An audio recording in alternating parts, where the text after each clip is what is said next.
Hello viewers, আসসালামু আলাইকুম। সবাইকে আবারও স্বাগত জানাচ্ছি। নতুন আরেকটি ভিডিও নিয়ে হাজির হলাম।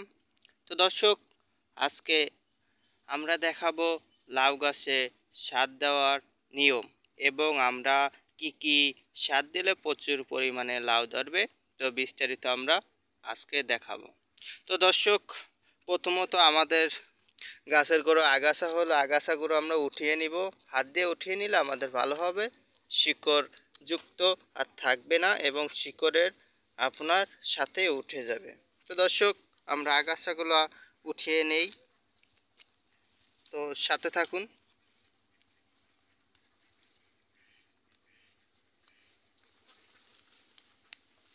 তো দর্শক, দেখতে পাচ্ছেন আগাছাগুলো এখন আর নাই। তারপরে আমরা কি সার প্রথম ব্যবহার করব। তো প্রথমত আমরা বাংলা টিএসপি ব্যবহার করব পরিমাণ মতনে। 10 গ্রামের মতন আমরা পরিমাণ মতন ব্যবহার করব। গাছের 2 থেকে 3 ইঞ্চি দুধ দিয়ে, এতে করে আমাদের গাছের কোনো সমস্যা হবে না।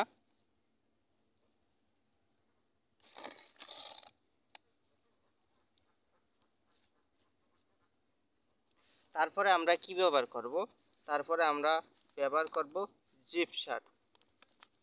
10 গ্রামের মতন আমরা জিপ সার ব্যবহার করব। তো 10 গ্রামের মতন ব্যবহার করলেই হবে।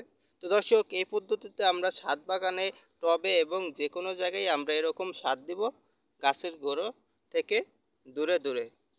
তো দর্শক, আমি এখন জিপ সারটা দিয়ে নিচ্ছি। তারপরে আমরা দিব হলো ইউরিয়া সার। ইউরিয়া সারও আমরা 10 গ্রামের মতন আমরা নিব।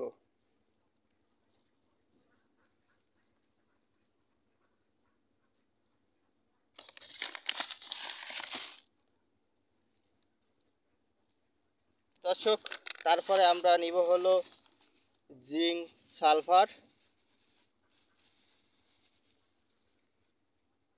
জিঙ্ক সালফার নিব আমরা একটা গাছের জন্য 10 গ্রাম করে।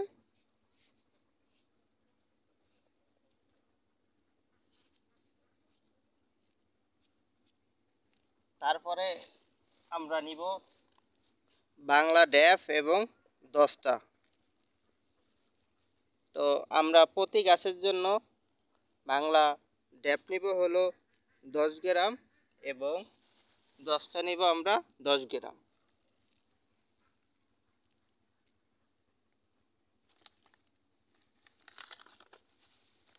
তারপরে আমরা নিব বোরন। তো একটা গাছের জন্য আমরা 6 থেকে 7 গ্রাম আমরা বোরন নিব।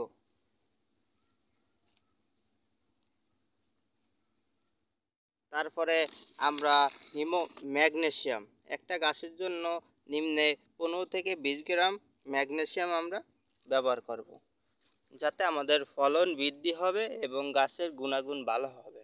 তো দর্শক, দেখতে পাচ্ছেন এখানে দেওয়া হয়েছে ম্যাগনেসিয়াম এবং জিঙ্ক সালফার এবং বোরন, ইউরিয়া সার, বাংলা টিএসপি এবং বাংলা ড্যাফ এবং দস্তা, এগুলো আমরা দিয়েছি।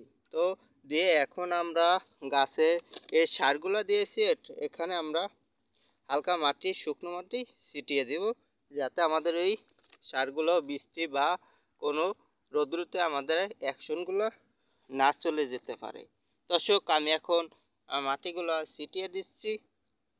তো আপনারা এই পদ্ধতিতে সার দিলে এবং গাছে এবং টবে, ছাদ বাগানে যে কোনো স্থানে প্রচুর পরিমাণে আপনারা ফলন পাবেন, এটা আপনারা পরিচর্যা করলে।